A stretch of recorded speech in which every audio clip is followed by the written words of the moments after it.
안녕하십니까. 마이바씨의 회계 이야기 마이바입니다. 오늘은 사업보고서 읽을 때 주의사항 두 번째 시간입니다. 첫 번째 시간에 우리가 재고자산에 대해서 테스트를 했죠. 오늘은 매출채권, 계약자산 및 청구공사에 대해서 한번 테스트를 하는 시간을 가져보겠습니다. 그래서 오늘 하는 동영상 중에서 내가 한 80% 정도 이상 이해한다. 그러면 열심히 지금까지 공부하신 분이라고 생각을 하시면 되고, 내가 뭐 이해를 못하겠다 하시는 분들은 내가 공부를 좀 더 해야 되겠구나라고 생각을 하시면 됩니다. 그리고 매출채권, 계약자산 및 청구공사와 연결되는 동영상은 4번 동영상 매출채권, 5번 동영상 대손충당금, 그다음 34번 동영상 계약자산. 이 부분은 이해 안 되신 분들은 먼저 한번 듣고 다시 한번 들으셔도 큰 무리는 없을 것 같아요. 매출채권, 계약자산 및 청구공사 이런 계정 과목이 있어요. 재무상태표에 나오는 계정 과목이 재무상태표. 자, 계약자산하고 미청구공사는 동일하다고 생각하시면 돼요. 똑같은 개념이다. 단지 계약자산은 뭐 여러 업종에 다 쓰는데 미청구공사는 건설업종에서 과거로부터 쓰고 있던 계정 과목이거든요. 근데 요즘은 미청구공사라고도 하지만 계약자산이라고도 쓰는 건설업체들도 있어요. 그렇기 때문에 계약자산은 미청구공사다 이렇게 생각을 하시면 돼요. 미청구공사는 계약자산에 포함된다. 그냥 계약자산이다. 그 개념이다. 이렇게 생각하시면 됩니다. 매출채권이나 계약자산 미청구공사의 개념은 우리가 사업보고서상 그 보면 회사의 개요 부분이 있어요. 회사의 개요 부분. 거기에 보면 그 정관상 목적 사업 부분이 나와 있습니다. 우리 회사의 정관에 목적 사업이 이렇게 있다 하면서 무슨 뭐 어디 무슨 제조 판매, 뭐 제조 판매 이런 식으로 나와 있는 게 있어요. 그러한 목적 사업 부분을 통해서 발생된 매출로부터 나온 자산이에요. 그렇죠? 매출로부터 나온 자산이 매출채권, 계약자산, 미청공사라는 계정 과목입니다. 정관상 목적 사업 부분 이외의 수익에서 나오는 자산은 미수금으로 처리해요. 무슨 뭐 이자를 받고 이자 수익이 있는데 돈을 못 받았다. 그럼 미수금, 미수이자 막 이런 식으로 처리를 해요. 아니면 내가 뭐 임대료를 받았는데 임대업이 우리 뭐 목적 사업이 아니에요. 자산을 임대해주고 금액을 받아야 되는데 못 받았다. 그럼 미수금 이런 식으로 처리를 하는 거예요.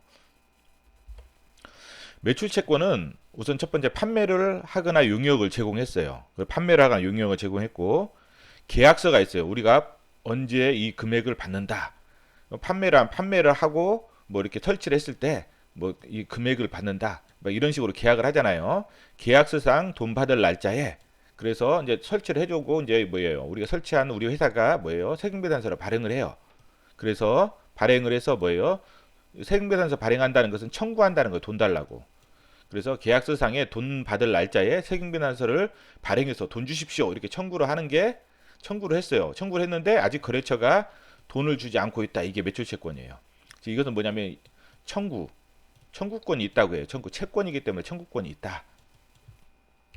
채권이죠, 채권. 청구권이 있는 거예요. 청구권. 내가 돈 달라고 할 수 있는 청구권에 이미 계약서상에 돈 받을 날짜가 지났기 때문에 계약 자산은 뭐냐면 채권이 아니에요. 이것은 채권이 아니다. 채권은 청구권이 있다고 했죠. 이것은 채권이 아니기 때문에 이것은 뭐예요? 청구권이 없어요. 청구권이. 내 돈 주십시오. 이렇게 말할 수 있는 청구권이 없어요. 자, 계약자산은 어떻게 하냐? 판매를 하거나 용역을 제공했어요. 이거 똑같죠? 매출채권이나 용역을 제공했는데 계약서상에 돈 받을 날짜가 안 되었어요. 계약서상에는 우리가 이제 건설 공사를 해주는데 이제 올해 2018년도 12월 달에 2억을 받기로 했어요. 2억을. 2019년도 뭐 6월 달에 또 2억을 받기로 하고. 그런데 우리는 공사를 지금 12월까지 공사를 우리가 한 거 보니까 실제로 한 4억어치 공사를 했어요. 4억 정도. 들어간 비용들 다 이렇게 따져보고 하니까 수주금액에 한 진행률을 계산해 보니까 수주금액이 있는데 거기에 진행률 계산해 보니까 4억 정도 공사를 했어요. 그런데 우리는 뭐예요? 2억밖에 청구를 못 해요. 세금배당서를 2억만 발행해요. 세금배당서를 발행해서 돈 주십시오 할 수 했는데 안 줬다 2억을. 그럼 이것은 뭐예요? 매출 채권이에요. 공사 미수금. 매출 채권. 근데 이 2억 중에서 4억 중에서 우리는 4억을 했단 말이에요. 그러면 2억이 남죠? 2억. 2억에 대해서는 뭐예요?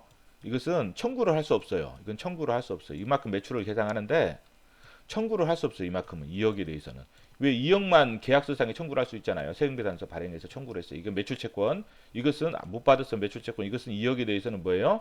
청구를 하지 못하기 때문에 이게 계약자산이에요. 계약자산. 계약자산. 공사 건설회사들은 미청구 공사라는 계정값을 쓰죠. 미청구 공사. 청구를 아직 못했다. 미청구 공사. 이 말이 계약자산의 정의예요. 청구를 하지 못하는 자산. 그래서 생비단서를 발행하지 못했어요. 당연히 계약서상 돈 받을 날짜가 아직 안 되었으니까 돈 달라고도 청구하지 못했어요. 청구할 수 있는 권리가 없는 거예요. 그런데 발생주 회계 때문에 진행률을 계산해서 뭐예요? 제공한 용역에 대해서 진행률만큼 수익과 원가를 인식해야 돼요. 그리고 인식한 거예요. 매출을. 근데 매출을 인식했기 때문에 매출의 상대 계정으로 뭐예요? 계약자산이라는 아니면 미청구공사라는 자산으로 인식을 한 거예요. 이건 청구를 할 수 없는 자산이다. 만약 그러면 용역이 아닌 판매는 어떠냐? 용역이 아닌 판매를 할 때 이제 사례는 뭐예요? 만약 이 회사가 냉장고와 한꺼번에 팔았어요. 냉장고와 에어컨을 한꺼번에 팔았는데 냉장고와 에어컨을 두 개를 한꺼번에 팔았어요. 계약 조건은 뭐냐면 냉장고와 에어컨을 둘 다 설치했을 때 우리 회사에다 설치해 줬을 때 돈을 주기로 계약을 했어요. 돈을 주기로. 자, 냉장고 먼저 설치를 해줬어요. 냉장고를 설치를 했어요. 그러면 우리가 이제 판매하는 회사 입장에서는 보면 뭐예요? 냉장고를 설치했을 때 이만큼 수익을 잡아요. 수익을 잡지만 뭐예요? 돈은 언제 받을 수 있어요? 에어컨까지 설치를 할 때 받을 수 있단 말이죠. 그쵸?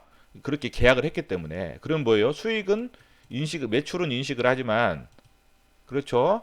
이 총 금액에서 이 냉장고와 이거 에어컨 금액을 안분을 해서 비율로 구할 수 있잖아요. 냉장고 매출을. 그렇죠? 이 매출을 구할 수 있어요. 그럼 이게 이제 계약자산이 되는 거예요. 돈 받을 청구권이 아직 없잖아요. 우리는 청구권이 없어요. 이게 계약자산이 되는 거예요. 두 가지 물건을 다 줘야 거래처에서 물건값을 준다고 계약을 해서 하나의 물건을 줄 때 우리 회사는 그만큼 수익은 인식하지만 세금 계산서를 발행해서 돈 달라고 청구를 못한다. 왜냐하면 계약서상에 두 개의 물건을 다 줘야 거래처에서 물건값을 지불한다고 계약을 했기 때문에. 그래서 이게 계약자산이 되는 거예요. 계약자산. 나중에 뭐예요? 이 에어컨도 설치를 하면 뭐예요? 이제 매출 채권이 되죠. 이게 매출이 되고 에어컨 매출하고 이 계약자산은 없어지고 이게 이제 매출 채권으로 바뀌는 거죠. 이렇게. 그쵸? 돈을 안 줬으면 이런 식으로 가는 거예요. 자, 매출 채권은 뭐예요? 돈을 못 받을 위험이 있죠. 이게 돈을 못 받을 위험은 뭐냐? 신용위험이라고 해요. 신용위험. 계약자산, 미청구공사는 뭐예요?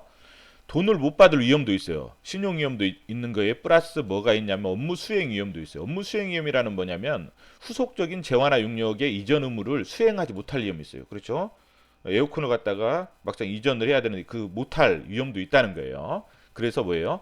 계약자산, 계약자산 그 미청구공사는 매출채권보다 리스크가 더 있는 자산이에요. 매출채권, 계약자산, 미청구공사가 증가를 하면 영업활동 현금 흐름이 나빠져요. 그렇죠?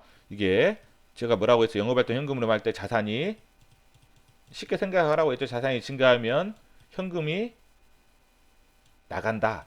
자산을 샀다 이런 개념으로 생각을 하죠. 자산이 증가한다는 건 자산을 현금 주고 샀다 이렇게 생각하시라고 했어요. 그럼 현금 주고 샀기 때문에 현금이 뭐예요? 나가는 거죠. 현금 흐름이 나빠져요. 계속적으로 과도하게 매출채권, 계약자산이 증가하고 영업활동 현금 흐름이 적자를 지속적으로 기록하면 분식 의심을 해봐요. 분식회계. 그렇죠. 상장된 기업은 무수히 많아요. 굳이 의심이 드는 회사에 투자할 필요가 있습니까? 아니죠. 엄청나게 많아요. 제가 사업보고서를 읽다 보면 정말 좋은 회사도 많고 굳이 막 논란의 소지가 있는 회사나 뭐 의심이 많은 회사 뭐 여러 가지 그러한 회사를 굳이 우리가 아쉬운 소리 해가면서 투자할 필요가 없는 거예요. 우리가 옵션이 많다 보면 우리가 갑의 입장에서 좋은 회사 중에서 더 좋은 회사를 선택해야지 자꾸 이상한 회사를 선택하려고 노력할 필요가 없는 거예요. 계약자산은 매출채권보다 자의성이 강해요. 자의성이 강하다는 것은 뭐냐면 대주주의 의도에 따라서 이익 조절이 더 강하다는 거예요. 자의성이 강하다는 것은 뭐냐면 대주주의 의도에 따라 이익 조절이 더 강하다는 거예요. 생각을 해보셔요. 공사 같은 거 할 때 매출액을 어떻게 해요? 수주 계약 금액에서 진행률로 한단 말이에요. 이 진행률을 어떻게 계산해요? 수주 계약 금액에서 예정원가, 추정원가죠. 추정을 해서 원가를 구하는 총 예정원가, 실제 원가. 근데 이 추정은 우리가 프로젝트가 되게 길단 말이에요. 길고 크고 그러면 정확하게 추정이 불가능해요. 추정한다는 게 이거는 가능하지가 못해요. 그래서 최선의 추정을 해야 돼요. 최선의 추정. 근데 어때요?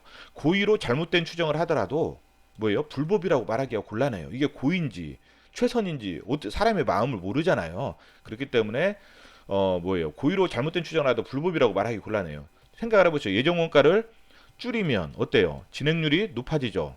분모가 줄어드니까 진행률이 높아지면 매출액이 증가되죠. 그쵸?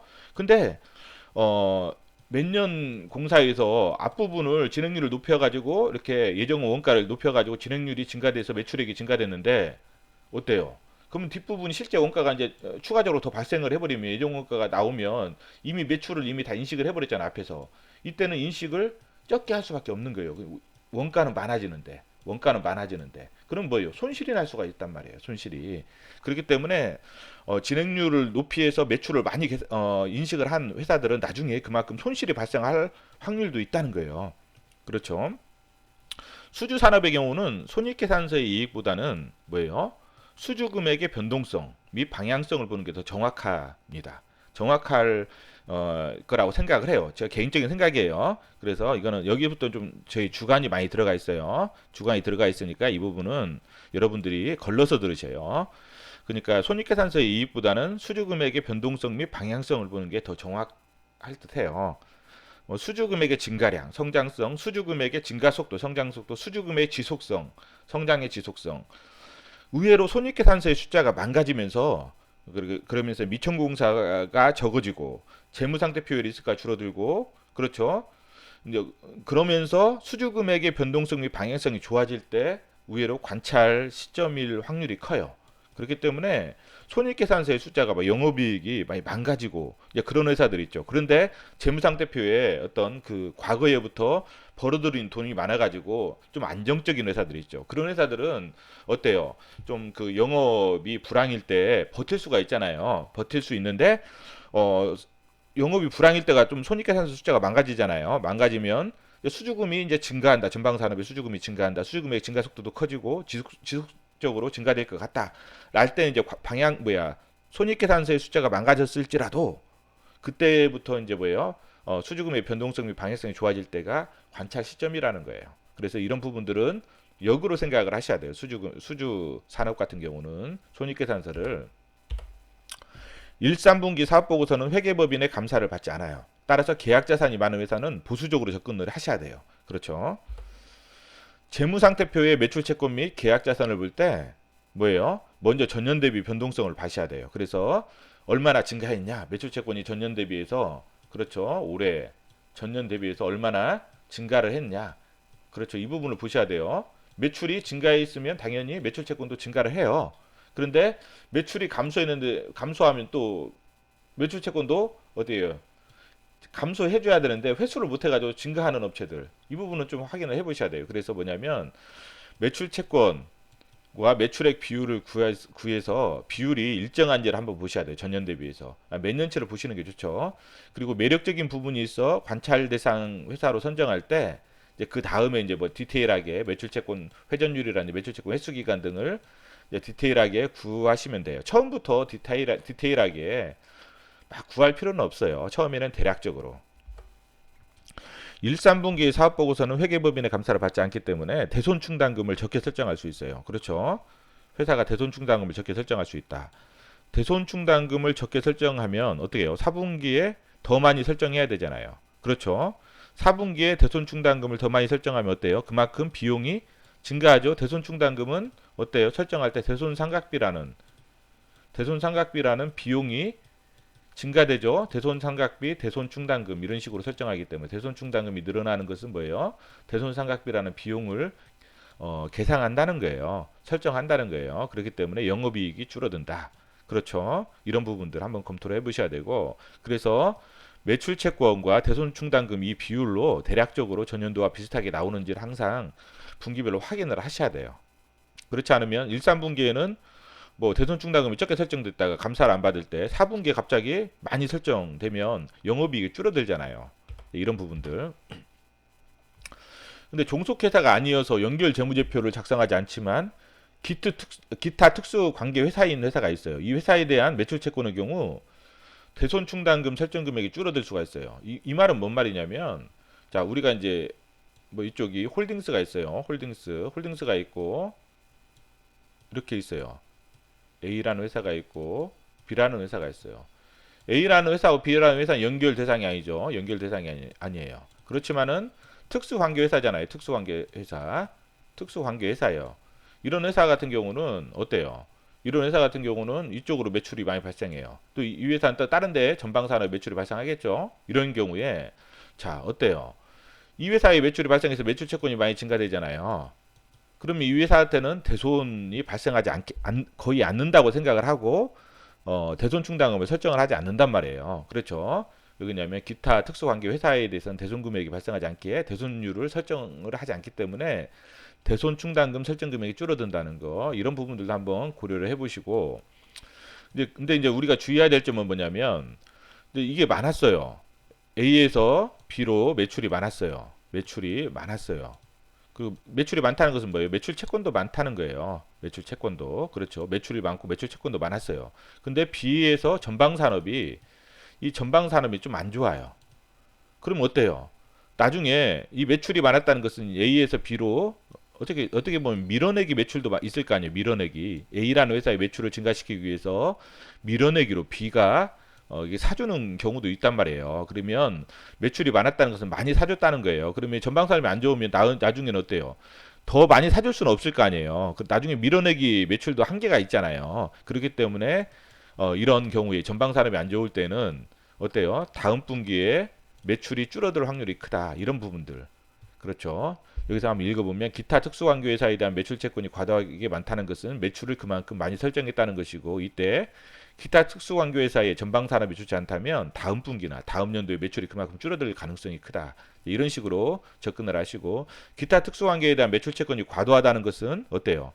만약 기타 특수관계회사가 이게 상장 기업이 아닌데 외부 감사 대상 기업이다. 그러면 뭐예요? 감사 보고서를 확인해 보셔야 돼요. 감사 보고서를 확인해 보시고 B 입장에서는 뭐예요? 이거는 매출이지만 이건 매입이잖아요. 매입 채무. 매입 채무가 많아질 거 아니에요? 매입 채무가 많아져요. 근데 매입 채무가 많아진다는 것은 뭐예요? 돈을 안 줬다는 거잖아요. 현금 흐름이 좋아져야 되는데 영업 현금 흐름이 매입 채무가 많아짐에도 불구하고 나빠진다. 이런 경우에는 좀 나중에 A라는 회사도 리스크가 있잖아요. 그렇죠? 이런 부분들도 한번 확인할 필요가 있다. 그리고 고도 성장 기업의 경우에는 매출이 증가하는 속도보다 매출 채권이 증가하는 속도가 더 커질 수가 있어요. 왜냐하면 매출이 증가 속도가 가파르지만 또 거기에 더해서 뭐냐면 점유율을 확장하기 위해서 뭐예요? 대금 회수 조건을 거래처에 유리하게 책정할 확률이 있기 때문에 고도 성장 기업의 경우에는 영업활동 현금 흐름이 일시적으로 악화될 수 있어요. 이 부분을 고려하셔야 돼요. 이 고도 성장 기업은 그만큼 이 정도 이러한 재무적으로 리스크가 있을 수 있지만 그만큼 리스크 대비 리턴이 클 수가 있다는 거죠. 또 그리고 고도 성장 기업의 경우에는 뭐예요? 설비 투자가 필요하잖아요. 그렇기 때문에 재무 활동으로 현금을 차입하여 투자하는 경우가 많기에 뭐예요? 재무 비율도 일시적으로 나빠질 수 있어요. 그리고 어때요? 고도 성장 기업의 경우에는 뭐예요? 전환사채라든지 이런 부분들도 이제 발행이 될 수 있어요. 그러면 뭐예요? 나중에 전환사채가 자본으로 전환이 되면 뭐예요? 그 자본이 희석이 되잖아요. 이익이 희석이 되잖아요. 이익이 희석. 그리고 전환사채에 리픽싱 조항이 있잖아요. 그러다 보면 주가가 정체가 될 수도 있고 대신에 이제 뭐예요? 장기적으로는 고도 성장 기업의 경우 전환사채로 인해서 설비 투자하는 경우, 영업 자금이 필요해서 하는 회사들은 좀 주의를 기울이라고 했죠. 설비 투자하는 경우에는 어때요? 장기적으로 저번에 논문 하나 소개시켜 드렸죠. 주주의 부와 채권자의 부가 동시에 증가한다. 장기적으로는 단기적으로는 리피싱 조항 때문에 좀 변동성이 있겠지만 매출 채권이 증가하면 어때요? 유동자산이 증가합니다. 유동자산이 증가하면 어때요? 당좌자산이 증가해요. 유동자산은 뭐예요? 당좌자산은 유동자산에서 재고자산을 뺀 거죠. 따라서 당좌 비율은 양호해지죠. 당좌 비율은 뭐예요? 유동부채분의 당좌자산이에요. 그렇죠? 매출 채권이 증가하면 당좌자산이 증가하기 때문에 당좌 비율이 양호해져요. 그래서 뭐예요? 보완적으로 영업활동 현금흐름 관련 비율을 함께 고려해야 돼요. 영업활동 현금흐름 관련 비율 중에서 현금흐름 유동부채 보상 비율이라고 영업활동 현금흐름을 평균 유동부채로 나누는 이것은 현금으로 나누죠. 이것은 현금으로 회수가 안 되는 부분도 있잖아요. 매출 채권 이런 부분이기 때문에 이 부분을 보완적으로 검토를 하시라. 이 부분은 제가 현금 흐름표 그 네 번째 동영상에 현금 흐름표 내가 1, 2, 3, 4로 마지막 동영상에 비율 분석하는 것들 올려놨습니다. 확인해 보시기 바랍니다. 매출 채권 회전율은 매출액을 평균 매출 채권, 평균이라는 것은 기초 매출 채권에서 기말 매출 채권을 뭐예요? 2로 나눈 거잖아요. 왜 그러냐면 재무상태표는 일정 시점이기 때문에 그 다음에 뭐예요? 손익계산서는 뭐예요? 일정 기간이잖아요. 이건 일정 시점. 그렇기 때문에 재무상태표, 이건 재무상태표의 개정 과목이기 때문에 일정 기간으로 나누기 위해서는 평균을 해주는 거죠. 기초와 기말에 나누기 2하면 평균이 나오죠. 그래서 매출액하고 비교하는 거예요. 그 다음에 매출채권 회수기간은 365, 매출채권 회전율을 나누어주는 거예요. 365를 매출채권 회전율로. 그럼 회수기간이 나와요. 너무 지엽적인 부분에 얽매이지 말고 큰 방향성을 보시기 바랍니다. 투자는 시험 보는 게 아니기 때문에 정확한 숫자도 중요하지만 그보다 방향성이 더 중요해요. 그래서 너무 지엽적으로 정확한 금액을 구하려고 하시는 분들이 있어요. 저는 이제 개인적으로 뭐 이렇게 해도 구하지만 굳이 막 평균 안 쓰고 그냥 대충 눈대중으로 이렇게 볼 때도 많아요. 눈대중으로 대충 채권분의 매출 봐가지고 그냥 기말 채권으로 해서 매출 봐가지고 대충 이 정도 비율 전년도 그다음 몇 년도 이렇게 몇 년 해가지고 대충 전년 나오잖아요. 바로 전년도보다 좀 많이 올라갔구나 떨어졌구나 이런 정도 이렇게 보시는 것도 괜찮아요. 그래서 방향성을 보시는 것도 좋다. 오늘은 매출 채권에 대해서 공부를 했어요. 공부를 했는데 한번 이 부분 테스트한다는 그런 그 개념으로 여러분들이 얼마나 내가 이해를 하고 있는지 한번 보시고 4번 동영상 매출채권, 5번 동영상 대손충당금, 34번 동영상 그럼 계약자산 이 부분 이해 안 되신 분들은 다시 한번 꼭 들으셔서 좀 암기를 하셨으면 좋겠어요. 왜냐하면 우리가 지금 유튜브 방송이지만 가볍게 이렇게 보는 것보다는 제가 봤을 땐 그래요. 제가 이제 그 강의 노트를 항상 첨부를 해드립니다. 그 제 블로그에도 마찬가지고 그다음에 가치투자연구소 그 칼럼 강연 그 카테고리에 제가 강의 노트를 항상 올려놓거든요. 올려놓기 때문에 그 강의 노트를 보면서 여러분들이 이제 그 강의 노트에 이제 그 개정 과목이 이해가 안 되잖아요. 블로그나 다른 걸 다 찾아보셔요. 아니면 뭐 회계 서적을 찾아보셔가지고 이해 안 되는 그 개정 과목들은 옆에다 강의 노트 옆에다 다 기록을 해 놓으셔요. 기록하면서 공부하듯이 공부를 좀 하셨으면 좋겠어요. 예, 오늘은 이상입니다.